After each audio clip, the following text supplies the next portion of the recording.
Welcome to Math with Professor V. Here's your latest integral of the day. We have an indefinite integral of the square root of x squared plus 2x plus 2 over x squared plus 2x plus 1 dx. I will give you a hint. You're going to need to complete the square and then use trig sub. Okay, so if I focus on just the denominator, I notice it already factors so beautifully. X squared plus 2x plus 1 is a perfect square trinomial that factors into x plus 1 squared. So then that means if we focus our attention on the numerator, x squared plus 2x plus 2 is x squared plus 2x plus 1, right? And then this can factor as well into x plus 1 squared plus 1. So now let me rewrite the integral as the square root of x plus 1 quantity squared plus 1 over x plus 1 squared dx. And remember, anytime you have a constant squared plus, I'll say y squared, some variable quantity squared, we let y equal a tangent theta. So that's the appropriate trig sub to use here. Y is the entire quantity x plus 1, and then a, my constant, is just 1. 1 squared is 1. So for this problem, we're going to go ahead, we're going to let x plus 1 equal 1 times tangent of theta. How are we doing? All right, great. Now let's differentiate both sides. So dx, and then derivative of 1 is just 0. So you still just have dx on the left, equals derivative of tangent theta is secant squared theta d theta. Fabulous. Now let's rewrite our integral all in terms of theta. So in the numerator, underneath the radical, instead of x plus 1 squared, I'm going to have tangent of theta squared plus 1 over, and then again, here's x plus 1 squared, so that's another tangent theta squared. And then just don't forget dx is equal to all of this, secant squared theta d theta. Good? Okay, beautiful. Now the whole point of doing trig sub is so that we can use our Pythagorean identities to rewrite our integrand. So tangent squared theta plus 1, I know that's secant squared theta. And then if I take the square root of secant squared theta, technically we have absolute value of secant theta, but remember when we do trig sub, we restrict theta so that we know that secant theta is always going to be positive. So you don't have to worry about keeping absolute value bars or anything. So this whole numerator, this portion is secant theta. And then notice I have secant squared theta d theta over there. So altogether this is secant cubed theta over tan squared theta d theta. Good. Now from here we have to decide what's the best approach.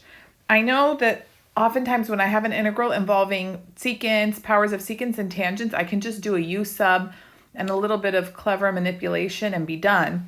But nothing's working out nicely. So, you can either write it out or test in your head. Like if I did u sub, if I let u equal tangent theta, you'd have u squared, but then du would be secant squared theta d theta. Nope, we got an extra secant, and if it's an odd power, I can't rewrite that in terms of tangent.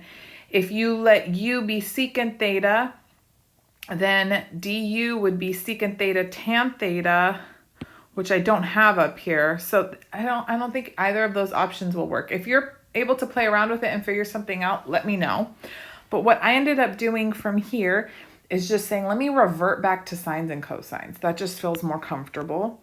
So I rewrote this as, we know secant cubed would be 1 over cosine cubed theta. And then if I have, why is that so crooked? Oh, heavens to Betsy, straighten up. It's Friday. Get your act together. Okay. And then tangent squared theta in the denominator is really cotangent squared theta. So then that's cosine squared theta over sine squared theta d theta. And then I look at this and I go, ooh, okay, so this cosine squared cancels out entirely.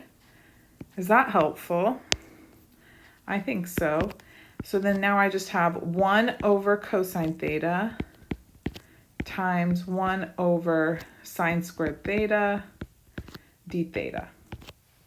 All right, you have a couple options from here.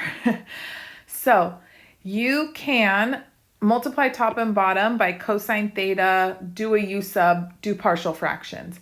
That's one method of solution. It's really messy. So what I'm going to do is a little different, but it might seem strange. I've done something similar though in a different integral. So 1 over cosine theta, that's secant theta. And 1 over sine squared theta, that's cosecant squared theta, d theta. And at this point, I'm like, nope, no u sub, nothing cute's going to happen. But maybe I can get rid of cosecant squared theta with a Pythagorean identity, replace it with something else, and that might get the ball rolling. So remember, if you ever forget your Pythagorean identities, just go back to home base. As long as you remember sine squared theta plus cosine squared theta is 1, you're in business. How do I get cosecant squared? Cosecant squared is 1 over sine squared theta. So I'm going to divide every term in the identity by sine squared theta. Okay. And then this is just 1 plus cotangent squared theta equals cosecant squared theta. You know, I'm so appreciative. I went to school and finished all my education before smartphones were a thing, so we couldn't just Google formulas when we were stuck. We had to sit there and derive them or look them up. But if you were stranded in the park doing your math homework, you know, you just derived that stuff. Okay, so back to the problem. Cosecant squared theta is equal to 1 plus cotangent squared theta. I'm just playing around at this point. I mean, I know it's going to work, but sometimes you just got to experiment and run with it. D theta. Good? What's the point of that? Well, I'm going to distribute the secant theta through, clean it up, and see if things get any better. So then this is going to be integral secant theta. I'm already moderately hopeful because we do know the antiderivative of secant theta. Plus, then this is secant theta cotangent squared theta d theta. All right, let's break it up. Integral 1 secant theta d theta. I know that antiderivative is natural log absolute value secant theta plus tan theta, and I'll just put plus C1. And then integral number 2 is secant theta cotangent squared theta d theta. I don't have any nice relationship between secant and cotangent, so let's rewrite them in terms of sines and cosines. So this secant theta is 1 over cosine theta. Cotangent squared theta, that's cosine squared theta over sine squared theta, d theta. You guys all right? Okay, good. So then here, this cosine cancels with the cosine in the numerator. Ooh. And then I have integral, now I'm so excited, cosine theta over sine squared theta d theta. 2 ways you can do this integral. You could do a u substitution. So since cosine theta d theta, that's like the odd man out, I want that to be du. You could let u equal sine theta, not squared, just sine theta. And then du would be cosine theta d theta. So then this is just 1 over u squared du.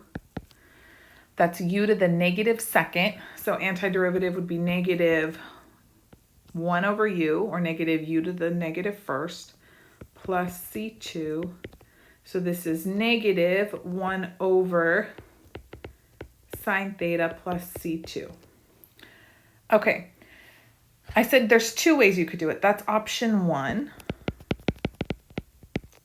I like a different option because you don't even have to use sub, but you have to kind of have seen this or be a little insightful with your trig functions. Cosine theta over sine squared theta, this is option 2. I love this. It's cosine theta over sine theta times 1 over sine theta, yes? D theta. And then this is our good friend cotangent theta. This is cosecant theta d theta. We know the antiderivative of cotangent theta, cosecant theta. Why? It's negative cosecant theta. I'm using C2 again because this was the same integral. And look, that's exactly what we got. This is negative cosecant theta. So I don't know, take your pick. This integral comes up often enough that I know to do this. You can use sub, get the right answer, or you can just rewrite the integrand as cotangent theta, cosecant theta, and no u sub. Either way, I think it's great, okay? So altogether, from integral 1 and integral 2, let's see what we have. We have natural log, absolute value. It was secant theta plus tan theta, right? Yes. Secant theta plus tan theta. I'm going to write minus cosecant theta plus c, where c is c1 plus c2. Remember that we originally started this integral in terms of x. And so to get back there, we need to draw a triangle. Our original substitution was that we let x plus 1 equal tangent theta. So you're going to draw yourself a little triangle. Tangent theta is equal to x plus 1 over 1. So here's my right triangle. Here's theta. Tangent of theta is the ratio of the opposite over the adjacent side. So the hypotenuse is going to be square root x squared plus 2x plus 2. Very good. Just do the Pythagorean theorem. And we've seen this expression in the original integral. So that should occur. All right, now let's use the triangle and rewrite everything. So we have natural log, absolute value. Secant theta is ratio of hypotenuse over adjacent. So that would be rad x squared plus 2x plus 2 over 1, which I don't really need to write, but let's just do it for now, plus tangent theta, which is the ratio of opposite over adjacent, or we already know it's x plus 1 over 1, minus cosecant theta. Remember, that's reciprocal of sine theta. Sine theta is opposite over hypotenuse, so this would be hypotenuse over opposite. So that's radical x squared plus 2x plus 2 over x plus 1 plus c. And then I'm looking, yeah, I don't need to keep the ones in the denominator. That's silly. So final answer, natural log. I do need to keep absolute value bars. If it was just the radical, no, because I know that won't ever be negative, but I don't know. X can still take on whatever value, so we need the absolute value to make sure this natural log will be well defined. X squared plus 2x plus 2 plus x plus 1 minus radical x squared plus 2x plus 2 over x plus 1 plus c. Voila. That concludes the integral. So, if you enjoyed it, give it a thumbs up. Subscribe if you haven't already. If you solved it differently, please let me know. I love reading your comments and your different approaches to solving these integrals of the day. I think it's great that you guys enjoy doing them just as much as I do, I think. And it's so beautiful in math that there's multiple approaches. Sometimes some are more slick, some are more trickstery, some are more concise, but it's just beautiful to study and improve our skills together. I thank you guys all for your support so much. If you need to review any integration techniques or anything else in pre-calc or calc, trig, even introductory statistics, I have videos organized into playlists on my channel, so be sure to check them out. And also please follow me on Instagram and TikTok, Math with Professor V. I love you all. I'll be back sooner than later. Bye.